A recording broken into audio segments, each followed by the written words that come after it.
Hi மக்களே! இன்னைக்கு காலையில வந்து பார்த்தீங்கன்னா, நான் கோழிக்கு எப்பவுமே வந்து அரிசி போட்டு முடிச்சதுக்கப்புறம் பார்த்தீங்கன்னா, இன்னைக்கு டக்குன்னு வந்து கோழிங்க எல்லாமே அலற ஆரம்பிச்சுச்சு. ஏன் அப்படின்னு எப்பவுமே நம்ம கோழிங்க கத்திட்டு தான் இருக்கும். அது பாம்பு வந்தாலும் சரி, குரங்கு வந்து முட்டைய தூக்கும்போது வந்து கத்தும். ஆனா, இன்னைக்கு வந்து பார்த்தீங்கன்னா, கோழிங்க கத்த ஆரம்பிச்சோனே, எதுக்கு கத்துதுன்னு சொல்லி பார்த்தீங்கன்னா, நம்ம போட்ட அரிசிய வந்து குரங்குங்க நெறைய சாப்பிட்டுட்டே இருந்துச்சு போல இருக்குது, வெரட்டி விட்டுட்டு.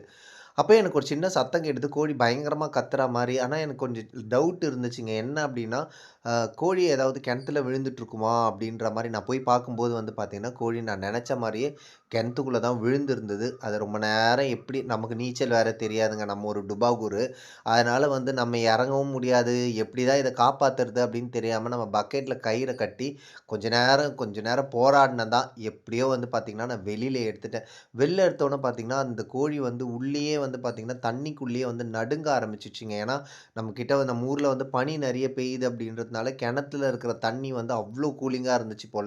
நம்ம இப்படியே விட்டிருந்தோம் அப்படின்னு தான் வந்து செத்து போயிடும் கண்டிப்பா அப்படின்றதுனால, ஒரு துணி வச்சு நல்லா தொடச்சேங்க. தொடச்சதுக்கு அப்புறமும் பார்த்தீங்கன்னா வந்து, அந்த கோழியோட கால் இருக்கு இல்லைங்களா?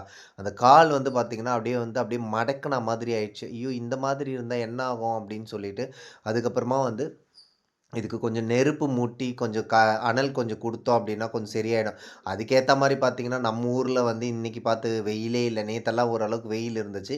இன்னைக்கு வெயிலே இல்லவே இல்ல. நல்லா தொடச்சுட்டு அதுக்கப்புறம் பார்த்தீங்கன்னா, கொஞ்சம் நம்ம நம்ம பண்ணையில தான் நெறைய மட்டைங்கள்லாம் இருக்கும் இல்லைங்களா?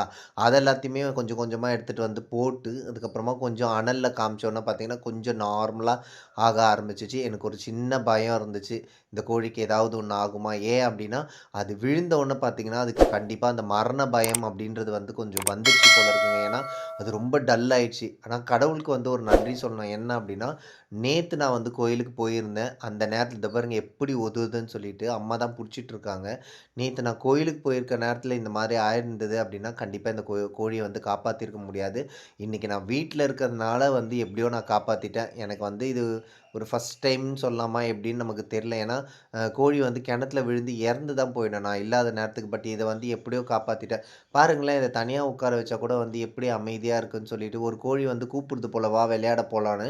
ஆனா அதால முடியல. இந்த கோழிங்க வந்து டிஸ்டர்ப் பண்ண போகுதுன்னு சொல்லிட்டு, ஒரு கூடைய வச்சு மூடிட்டேங்க. அதுக்கப்புறம் கொஞ்ச நேரத்துல அதுவே ரெடி ஆயிடுச்சு. நம்ம ஒரு பொருள் அதாவது ஒரு உயிர வந்து வளர்க்குறோம் அப்படின்னு நம்ம ஆசைப்படுறோம் அப்படின்னா, வளர்க்கறதுக்கு முன்னாடி வந்து அத காப்பாத்துறது எப்படி தெரிஞ்சுட்டதுக்கு அப்புறம் தான் மக்களே வந்து வளர்க்க ஆரம்பிக்கணும்.